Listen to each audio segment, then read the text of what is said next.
Well, hello. Welcome once again to Stuff and Things, where I like to talk about stuff and occasionally even things. I'm your good friend Bradley, and today it is a pleasant Sunday Stuff and Things. And I'm outside. I'm outside because for the first time in a while, I can be outside because it's not 100 degrees outside.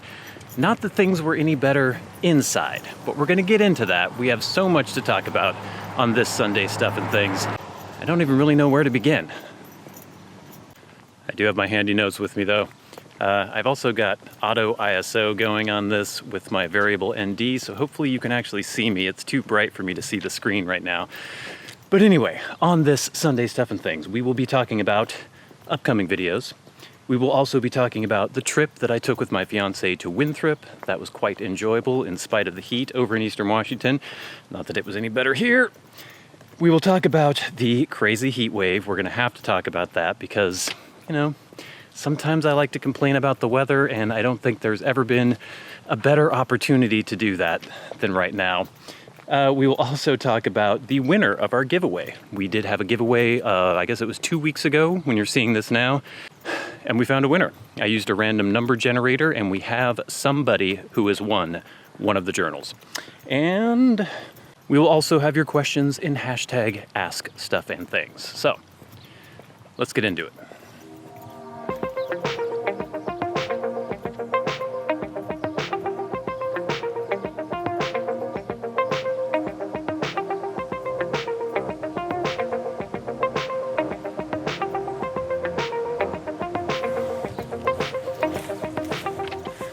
It's a beautiful day, and by beautiful, I mean that it is not 100 degrees. Looks like I have the park to myself. I don't know, this could be good. Well, I almost have the park to myself. It does look like there's somebody playing basketball, but hopefully we can sit on our little bench and we can talk without too many interruptions.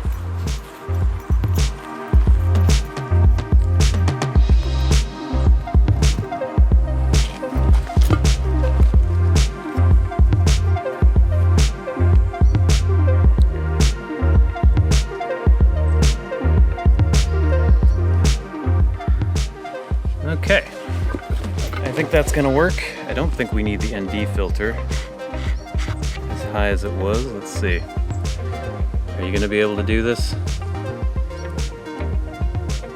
It's gone down to 250.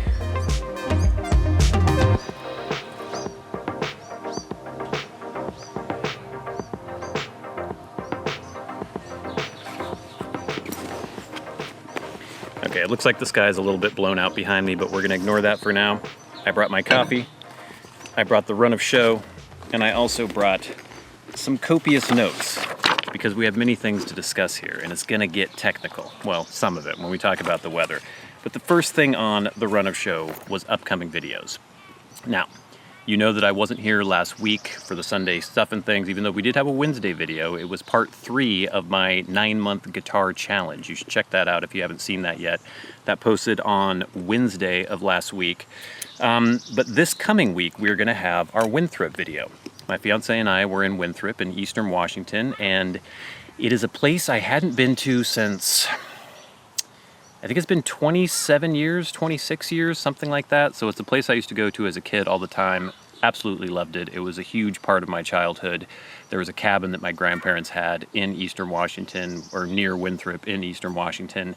And I don't know, I was kind of nervous about going back and seeing how much things had changed, but I guess you need to watch the video. It'll be posting this Wednesday. It was pretty good. It was pretty nice to see that even though things had changed, it wasn't going to be exactly as the way it was when I had last been there. It was still the same place. It still kind of had the same feeling for me. So check that video out on Wednesday. We're gonna get into the trip a little bit too here in a moment. And then also, of course, the Valheim videos are continuing. Kevin Kevinson's adventures are continuing. They're getting more and more, I don't know if high stakes is the right term for it, but you know, he's doing his best in this horrible, horrible Viking purgatory that is Valheim, and I think it's quite entertaining, so you should check it out. Okay, so I mentioned the Winthrop trip. And I can't really talk about this without sort of prefacing it with the whole crazy northwest heat wave that was going on last weekend and into early last week. Basically, we were supposed to be going to Eastern Washington on Friday, and we knew that the temperature was going to start climbing significantly. And typically in Eastern Washington around this time of year, the temperatures are around 90. So we saw that it was supposed to be around 100, 101 on Saturday when we were going to be there in Winthrop. So it wasn't too extreme, and I knew that in Winthrop as well, it would be pretty dry. It wouldn't be very humid, so the heat wouldn't be as bad as it is here in Bellingham. So I wasn't too worried about that.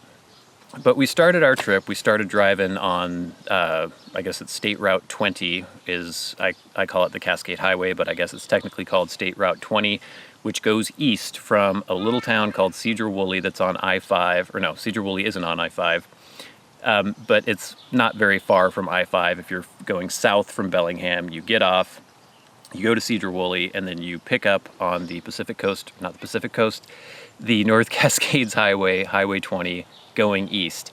And it is an amazing drive. Some of the landscapes you see, the views you see as you're driving over Highway 20 are just remarkable.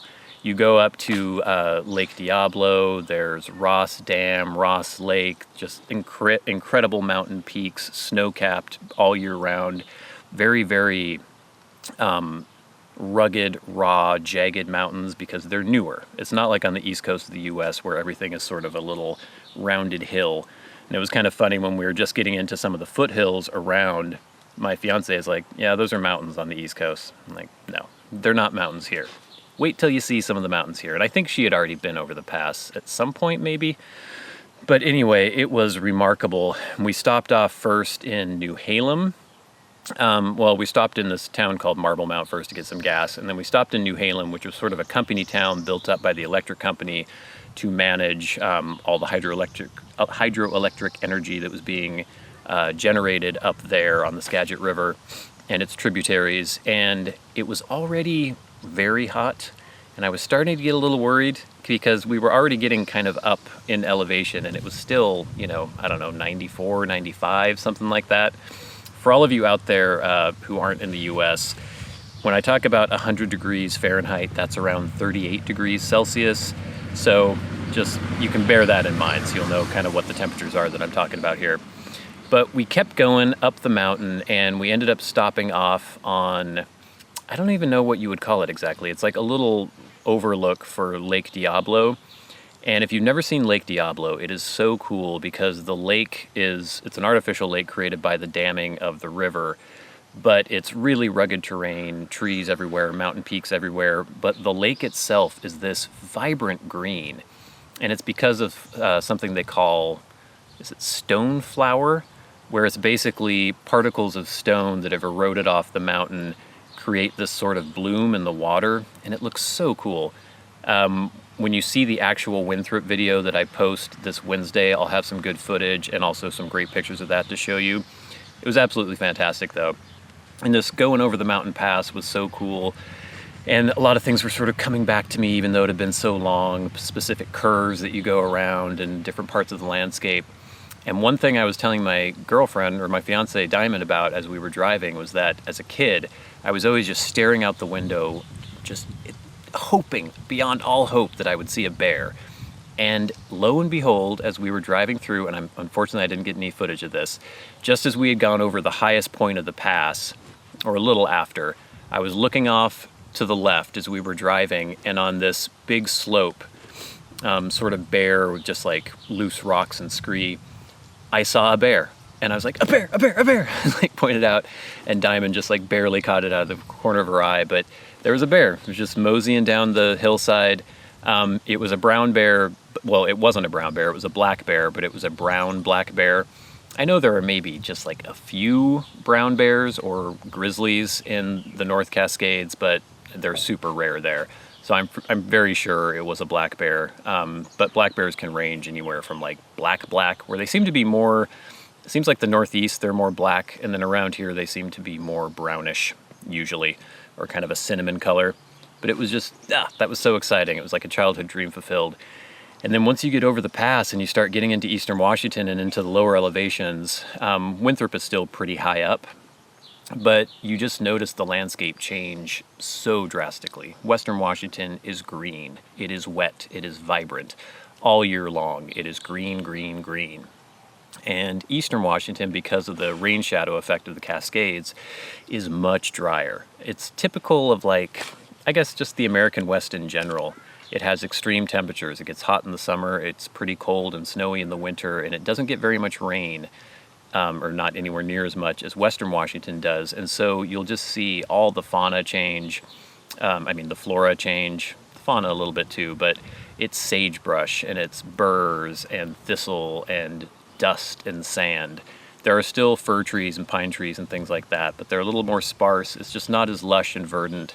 And to me as a kid, it always just looked like the Wild West. I thought that's what I was looking at when we would go to eastern Washington, and especially the town of Winthrop, which is built as like this tourist trap sort of Wild Westy town, even though there was a town there during that era. And some of those buildings remain in Winthrop to this time. I don't know, it was just it captured my imagination as a kid. I just thought, here we are. This is Tombstone, Arizona, even though it was Washington. So we started driving through. It was really hot. We drove through Winthrop, and it was really weird for me to see everything because in the main street part of town, everything looked pretty much the same. The buildings were pretty much the same, but a lot of the businesses had changed. But on the outskirts, it just seemed like there was so much more, and it was really hard for me to determine, is this actually true, or is it just my memory that's faulty? But it did seem like there was quite a bit more built up, and it also seemed like driving there that a lot more of the landscape around was green and grassy, whereas before I think it was mostly all just the sagebrush and everything. So it seems like people have irrigated a little more. They have like cow pastures and stuff, but still it had the mood of eastern Washington the way I expected it to be. And then we went and tried to find my grandpa's old cabin. And again, that was really weird, where things seemed kind of familiar, but not quite, sort of like a strange dream. But we did find it. It's a different color now, but that was kind of poignant seeing that again. And after that, we went swimming at Peregrine Lake, or Peregrine Lake. I'm not exactly sure how to pronounce that. And that was great. Again, just hot as hell, but not bad because it's dry heat. And then we were able to check in. Luckily, I made sure that we had air conditioning in the room. It worked.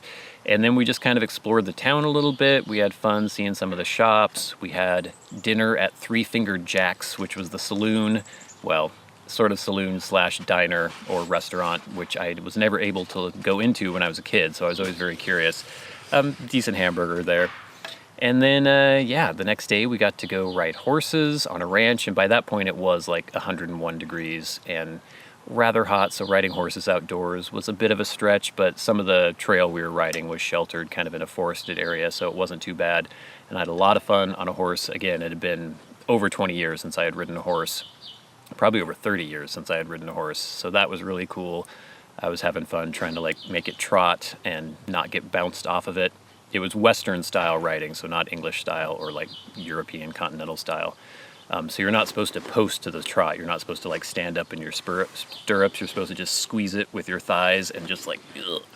I don't know. It was fun. And we just had a great time. When we eventually left, we stopped off. There was a little trailhead called Rainy Pass off the North Cascades Highway. And we did not find the trail we were looking for. And as we were hiking up there, there was part of the trail that was just completely washed out.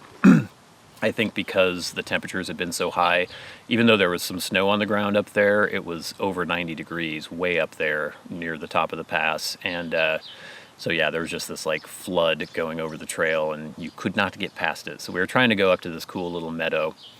But had a great time. Winthrop was awesome. There's a fly on my camera lens. Go away. And I'd hope to go back there soon again. Maybe we'll go camping. No, she probably won't want to go camping. Maybe we'll get a hotel or something and stay more than just a night. But it was a great time. All right. You knew I had to talk about it. It's one of the most significant weather events, I think, to ever happen in the Pacific Northwest, at least within recent memory or living memory or recorded history. It was the Great Pacific Northwest Heat Wave of 2021. Now, as I've already mentioned, we were in eastern Washington for the beginning of this. It really started getting hot in western Washington, or just in Washington in general, on, I guess, Friday, towards that, coming into the weekend, and then Saturday was going to get really hot, Sunday was going to get even hotter, and then Monday was supposed to be the worst day. Then Tuesday it was supposed to go down a little bit, still be pretty hot, and then throughout the rest of the week just get back to sort of normal. And normal in western Washington for late June, early July is 70s, you know, highs of 75 degrees or so. Mild summers. We're used to mild summers here. So we got back from Winthrop. We were driving and we got in, and I think it was like, I think the ambient temperature when we got home was in the high 90s, maybe 96, something like that, which, again, let me remind you, is unheard of around here. It just doesn't happen. And we got into the apartment, and that's when I already knew things were going to be bad, but this is when I really knew that things were going to be bad. I went into my office and looked at the little thermometer I have there. Also, I have shows humidity as well for my guitars. And it was 93, I think, at that time, indoors. And basically, that was the beginning of the nightmare. And the nightmare did not end until maybe Wednesday morning, I would say. I have never lived in an apartment that is as hot inside as the one that we live in now. And we also have to mention, almost nobody in the Pacific Northwest has air conditioning. Almost nobody. A few people do, but it's very, very rare. So when it gets hot here, it also gets humid here, and nobody has air conditioning. At the height of the heat in Bellingham, and Bellingham didn't even get as hot as some other areas. I think it got to 100 about 100 degrees, I think, at the airport, and that is 38 degrees Celsius. At that height, it was 96 degrees in my office in our apartment. And on 11 p.m. on that Monday night, the worst day, it was still 96 degrees in our apartment. And it was insane. I looked into getting air conditioners, all this stuff. We don't have any windows that will fit a window unit, and I was thinking of getting one of those portable air conditioners, but you're looking at $500-$600, and then I figured I'm probably never going to use this again. So let's get into this. I have some stories, some snippets of stories from different websites, I guess. We have one from climate.gov. This is from Tom DeLiberto. Let me just read you some of this. One of, if not the worst heat wave in the region's modern records impacted the Pacific Northwest of the United States and Western Canada during late June 2021. Not just breaking records, but smashing them over an incredibly hot 4-day period. And unlike the heat wave across the southwest United States in mid-June, this time the dangerous heat was felt across a region not known for such extremes. Over a 4-day period, June 26 to 29, daytime high temperatures skyrocketed to well over 100 degrees Fahrenheit, so about 38, over 38, ranging from like 38 to 48 degrees Celsius, setting all-time records at dozens of locations.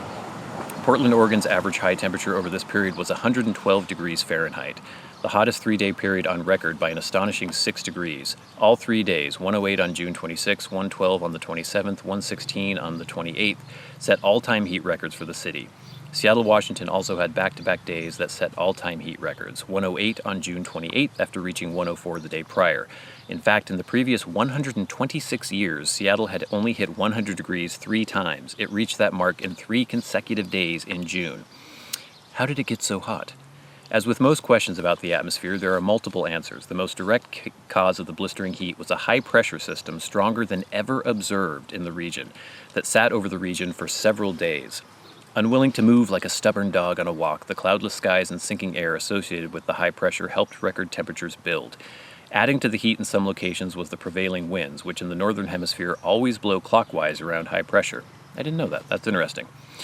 Due to the topography of the region, mountains and high plateaus, easterly winds bring air from high elevation to lower elevations, which cause it to compress and heat up. These winds are called downslope winds, and they are known to kick temperatures up a notch all along the west coast. Here's another heading, dangers of heat in the north. Extreme heat this far north is particularly dangerous as these locations have a lot less experience with temperatures that high. Communities in the southwest, for instance, have previous knowledge of temperatures over 100 degrees. Those in the Northwest and Canada simply do not. And this is very important, acclimation.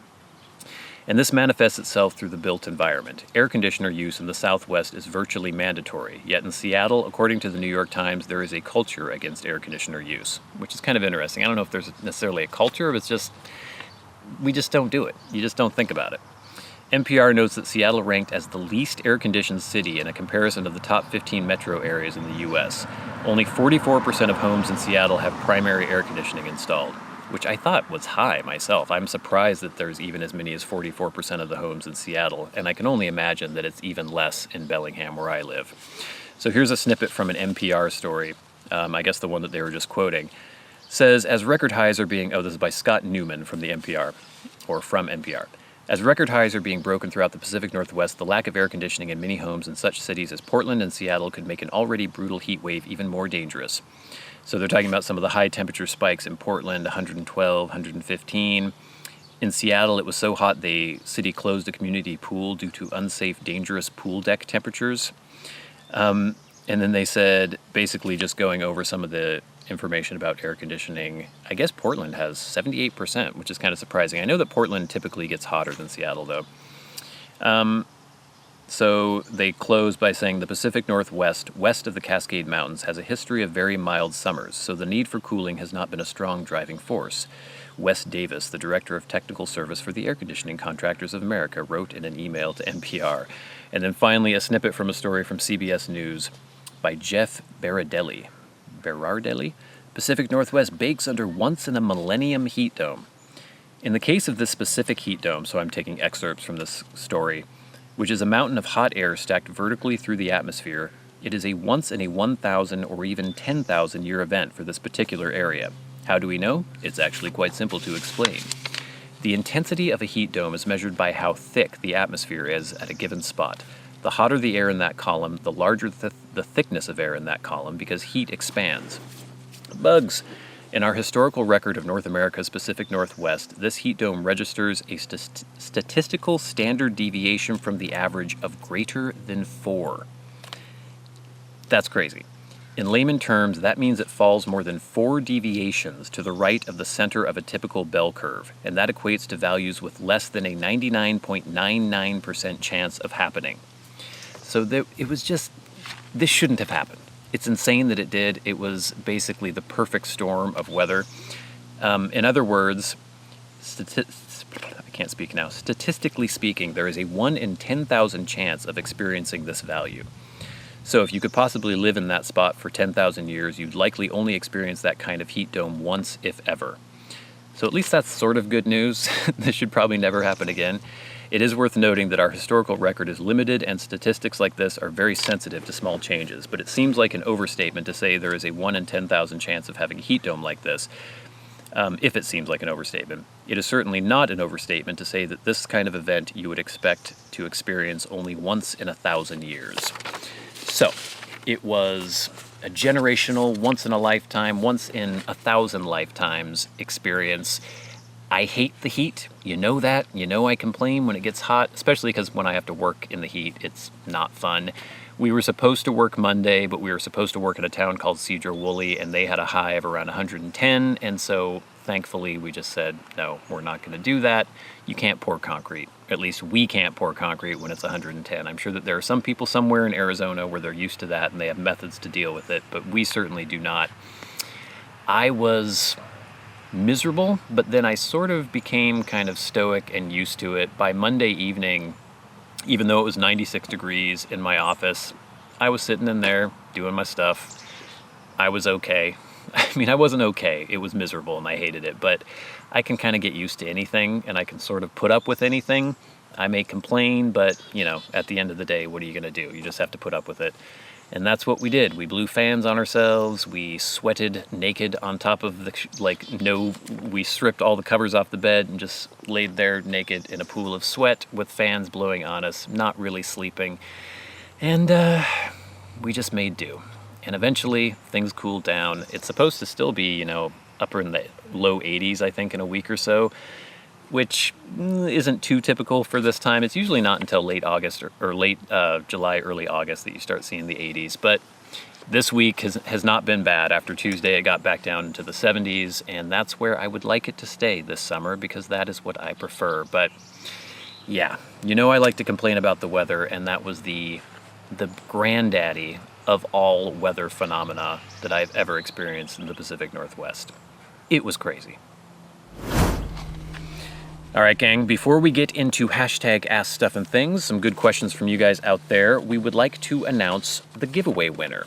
2 weeks ago, I mentioned that I would like to give away one of the Nomad notebooks that I reviewed recently on the channel, and I asked you to write in comments and let me know if you wanted one of those journals. Well, I used a random number generator, and I went through the comments, and I have a winner.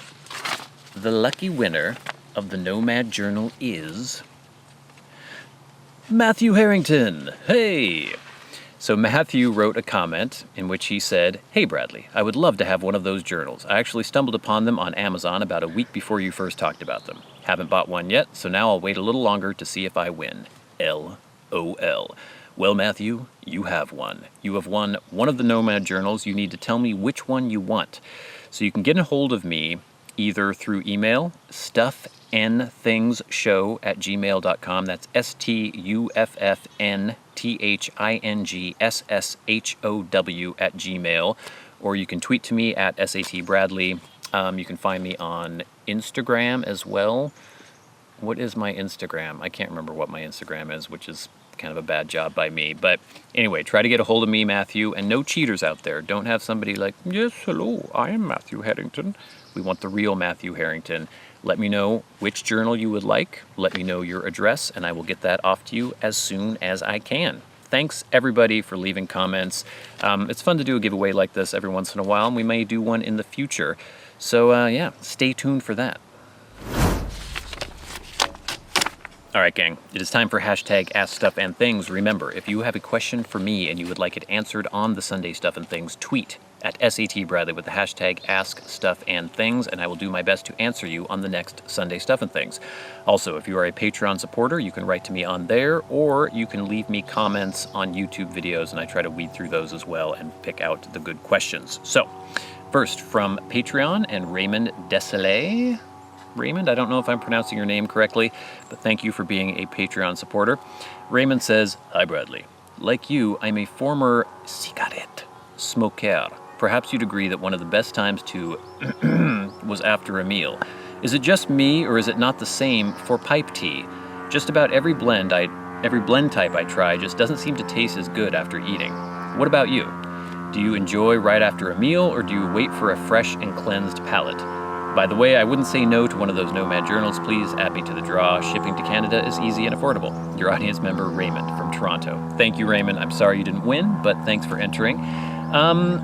I have not noticed that pipes are not enjoyable after a meal. In fact, that's probably my favorite time to enjoy a blend.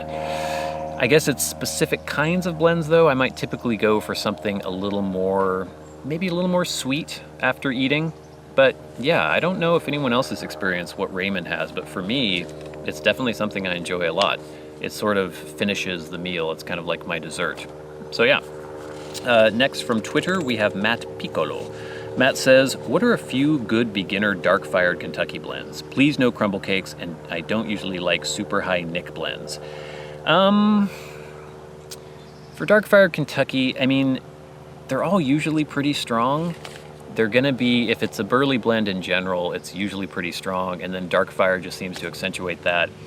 I would try maybe HH Old Dark Fire by McFadin, maybe Orlick Dark Strong Kentucky, but they're all gonna be pretty strong. If anyone out there can leave in the comments if there's any blend that they're aware of that is a good dark fire blend but isn't very strong in the Nick department, let Matt know. But thanks for the question, Matt. Next from TJ at TJ_D3. "You were sporting a rather dapper looking flat cap in the last Sunday Stuff and Things. Where did you purchase it from? I really liked it. Hashtag Ask Stuff and Things." Well, thank you, TJ. That was a Wiggins cap. So I think they're made, I think the company is in Scandinavia somewhere. I don't know if it's Norway or somewhere like that. I could be totally wrong, but I think that's what I read. It was made of an Irish wool, I believe, and I purchased it from, I think a website called Hats in the Belfry. I think. I'm not totally sure on that.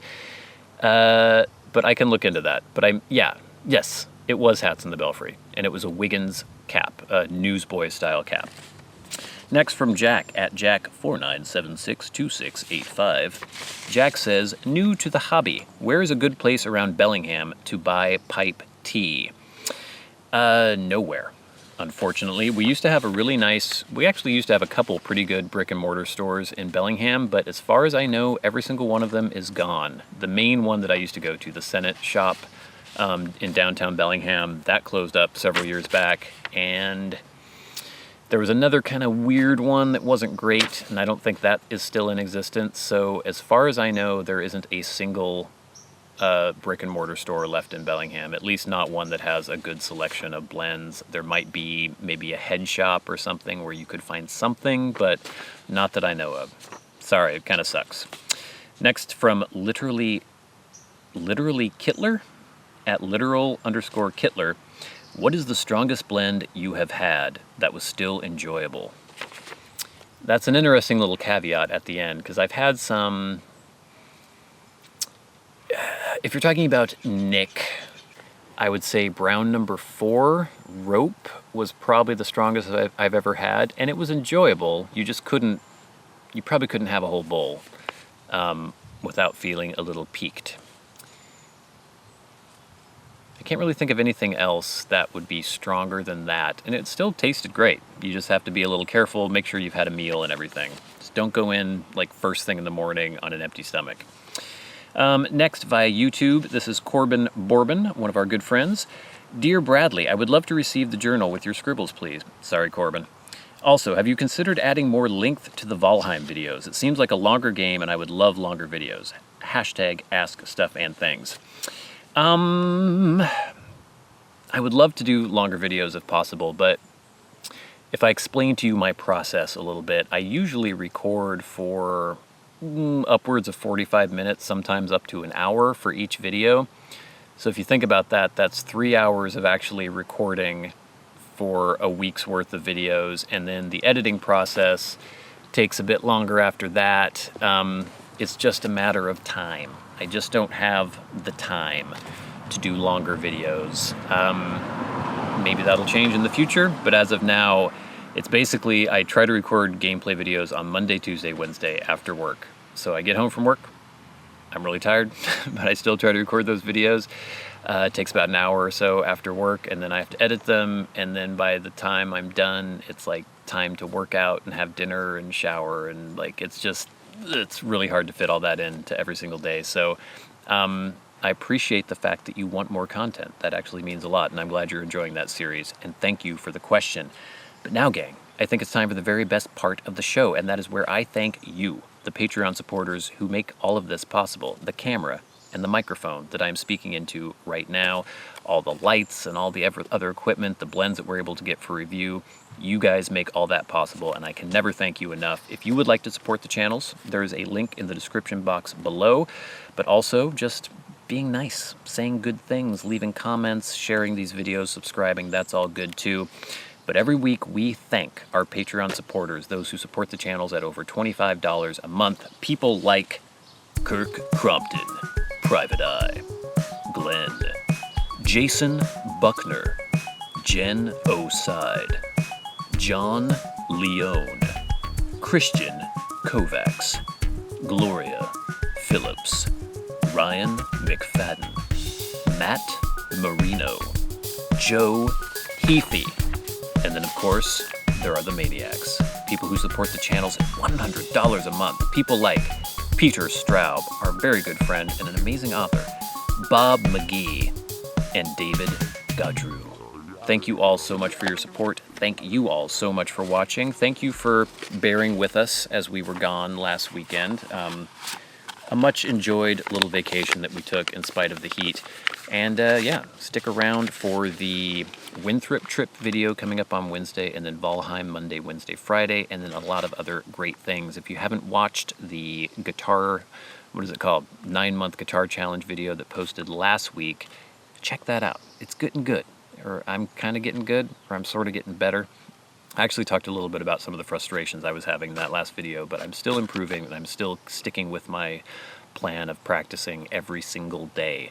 So we're going to continue with that, continue with all sorts of good things in the future. But until next time, until we meet again, I've been a good friend Bradley. You've been the audience. This has been Stuff and Things on a pleasant Sunday, Stuff and Things. I'll see you later.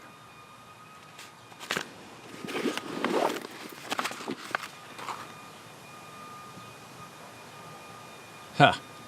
He just dropped his basketball. That man was laughing at me. Laughing.